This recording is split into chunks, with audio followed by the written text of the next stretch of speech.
Viral sa social media ang mga fake news tungkol sa umunoy energy lockdown. Para labanan ang maling impormasyon, kakasuhan daw ng pamahalaan ang mga nagpapakalat nito. Narito ang report ni Maricel Halili. Huwag basta-basta maniwala sa mga nakikita sa social media feeds. Gaya nitong nagsabing magkakaroon ng energy lockdown mula April 20. Pati logo ng Department of Energy, ginamit. Ang sabi sa post, i-ready ang power bank, solar equipment, rechargeable fan at iba pa.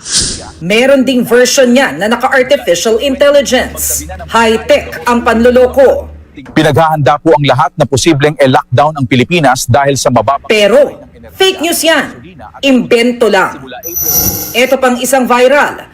Merong announcement ang Department of Health tungkol sa emergency lockdown mula April 10. Dahil yan sa bagong variant ng COVID-19 na cicada. Totoong may cicada variant, pero fake news ang emergency lockdown. Noong March 31, sinabi ng DOH na nananatiling ligtas ang Pilipinas sa COVID variant. Pero sabi ni Communications Secretary Dave Gomez, kakasuhan ang magpapakalat ng maling balita sa social media. Katuwang dito ng Anti-Fake News Desk ang Department of Justice. Pwedeng makulong ng hanggang 6 na buwan ang sinumang mapatunayang nagpapakalat ng fake news. Pinaalalahanan ng PCO ang publiko na suriin muna ang mga impormasyong nakikita sa online bago ipakalat.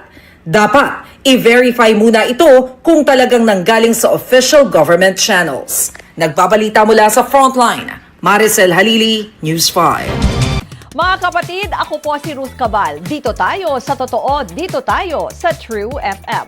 Mag-follow at mag-subscribe din po kayo sa aming social media accounts at True Network PH. Diyan po yan sa aming X na dating Twitter, sa FB, sa Instagram, sa YouTube, sa TikTok at sa mga podcast. At syempre, tutok din po kayo sa Signal True TV Channel 19.